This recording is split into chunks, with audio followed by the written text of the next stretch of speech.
In the last lesson, we introduced ourselves to Google Decoding API, and we talked about the benefits and the functionalities, what it can do for us. Now the next thing we need to do is to go ahead and make use of it within our application. So we already know that for us to make use of Google Decoding API, we kind of have to make a web request within our application. But for us to be able to make a web request within our app, there is a particular package that will enable us to do that. So we first of all need to install the HTTP package. So I'm going to go to the website where we usually download our packages. So I'm going to search for HTTP. So this package will allow us to make post and get requests within our app. So I'm going to go ahead and install it. Alright, so I'm going to return back to our Android Studio. So I'm going to pull up our popspec.yaml file.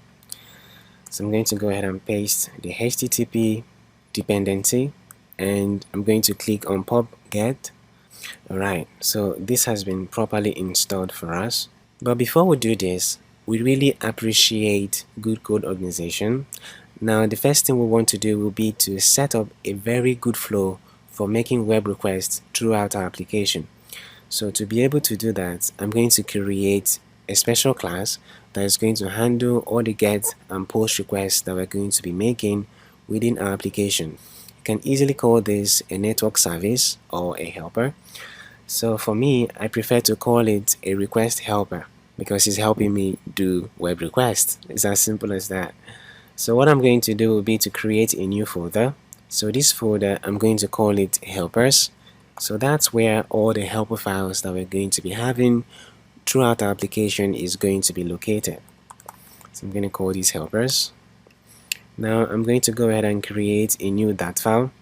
So I'm going to call this .dat file request helper. Alright, so the first thing I'm going to do here will be to create a new class. So I'm going to call this class request helper.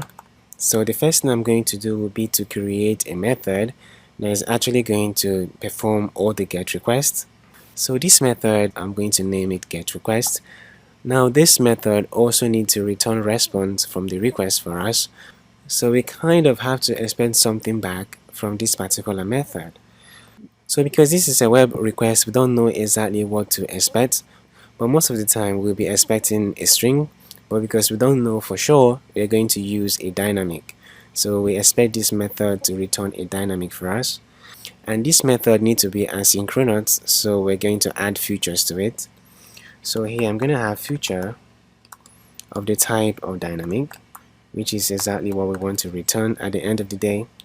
So I'm going to name the method getRequest, and bam. So this method is going to be asynchronous, so I'm going to go ahead and add async to it. So by adding feature, it means that whenever we call this method, we can actually await for the method to return a response to us before we can continue whatever thing that we're doing. Now the next thing I'm going to do will be to add a static signature to this method. The reason for this is because I want to be able to access this particular method from anywhere within our application without having to initialize this class first of all. Now the next thing I need to do will be to pass in the URL of which we're going to be using to make the request. So here I'm going to have string URL. Okay, now we are almost ready to go. The last thing we need to do is to import the HTTP package. So I can simply go back to the documentation, scroll down, and this is how to import it. I can copy this and return back to our Visual Studio and paste this on top of the class. Alright, now we are ready to rock and roll. So how are we going to make the request? So I can simply go ahead and say http.response. So I'm going to call this response. So this is going to be equal to await http.get, and I'm going to go ahead and pass in the URL. So this simple line of code will go ahead and make the request and get some response. Now the next thing we need to do is to go ahead and decode the response. But before we do that, we first of all need to confirm that this request is successful. So I'm going to say if response.status code. So if the status code is equal to 200, it means that the request is successful. Now the next thing I'm going to do will be to retrieve the content or the body of the response, more like what the response contains. So here I'm going to have data. This is going to be equal to response.body. So most of the time our response is going to be mostly JSON string. So we really need to decode the response first of all. So I'm going to call this decoded data. This is going to be equal to JSON decode, and I'm going to pass in the data, right? So I'm going to just retype this, JSON decode. Alright, so this will go ahead and decode the data. And finally, I can go ahead and return the decoded data. Bam! So let's say peradventure our request was not successful. Maybe there was no internet connectivity or something has happened. I can go ahead and add an else statement, and this time around I can just return failed, right? So this is just a string. So there is a lot of things that can actually go wrong in a web request. So to protect our application from any possible crash resulting from a web request, I'm going to encapsulate all of this code inside a try-catch block.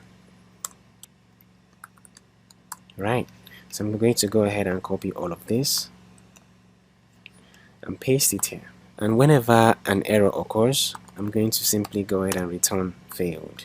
So now we have our request helper ready. Now the next thing I'm going to do will be to create a new dat file. So this dat file, I'm going to call it helper methods. So this is all in the bait to ensure that our code is pretty well organized. I'm going to be putting all the methods that is actually going to be helping us to do very important things inside of this class.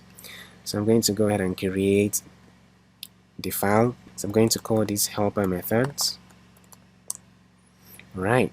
So the first thing will be to create a class, and the class is going to be helper methods. Okay, so now that we have that, the next thing we need to do will be to create a method that's actually going to perform the geocoding request. So I can simply call this method find coordinate address. Alright, so at the end of the day, we expect this method to return the formatted address for us. So because of that, this is supposed to be a feature that is going to return a string for us. And we're going to add an async signature to this because it's going to be asynchronous. Alright. Also, if we want this method to be available anywhere within our application, we can just go ahead and add the static signature. So for us to be able to perform this request, we need an instance of a position object, right? So the position object is going to contain the longitude and latitude coordinates of our current position. So I'm going to have position. So let's go ahead and perform the request.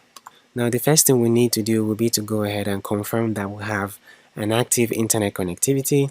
So we actually went over this when we coded our login and registration. So we just need to go ahead and implement that here. Alright, so when we don't have an active internet connectivity, we can simply go ahead and return the place address variable, which for now is actually empty, right? Now the next thing we need to do will be to build up our URL. So in the lecture preceding this particular lesson, I've already shared the URL for the Google Geocoding API. So I'm going to go ahead and paste it, and we can go ahead and interpolate the necessary variables.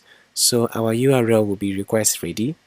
So what we need to do here is to go ahead and replace the latitude and the longitude coordinates with the latitude and longitude coordinates of our current position, and afterwards we're going to go ahead and add our map key. So let's go ahead and do that. So I'm going to delete this.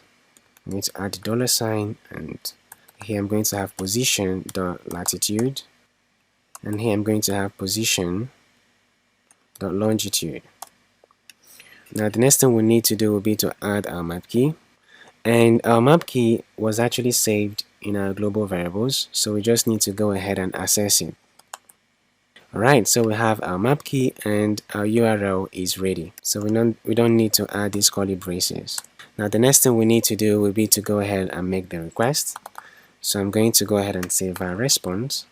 This will be equal to await, and we're going to go ahead and call the get request in our request helper, and we're going to pass in our URL. So I'm going to have request helper dot get request, and we're going to pass in our URL. Bam! Now the next thing we need to do will be to confirm that our request is successful. So I'm going to go ahead and say if response is not equal to failed. So if this condition is met, it means that our request was successful. Now the next thing we need to do will be to go ahead and retrieve our formatted address. So if we go to our example request, inside of the results, the first result, which is this, if we drop this down, we can see the formatted address. So this is actually what we have in mind. So let's go ahead and retrieve that. So here I'm going to go ahead and say place address will be equal to response, results, the first result, and formatted address. So to ensure I don't make any mistake here, I can go and copy the spellings for the formatted address. I don't want to make any mistake. Alright, now the next thing I'm going to do will be to go ahead and return the place address. So with this, we've successfully implemented the Google Geocoding API. Now the next thing we need to do will be to go ahead and call this method to confirm that everything works appropriately.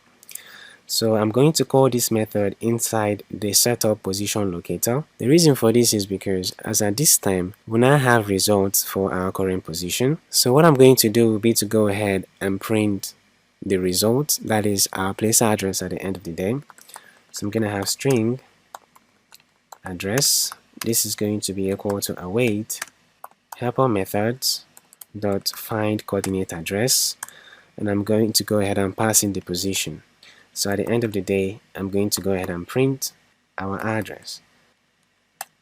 Alright guys, so we've come a long way. Now for us to verify that everything works, let's go ahead and test our app. So what we expect to happen is that as soon as our project launches, the geolocator will retrieve the current position, and we're going to use the location coordinates to fetch the address. And at the end of the day, we're going to print our address to our console. Okay, so our app is starting. So as you can see, we're able to navigate to our current position. As you can see, East-West Road here. Inside the console, East-West Road was also printed. So congratulations guys, we've been able to successfully implement Google Geocoding API. So this will be all for now, so see you in the next class.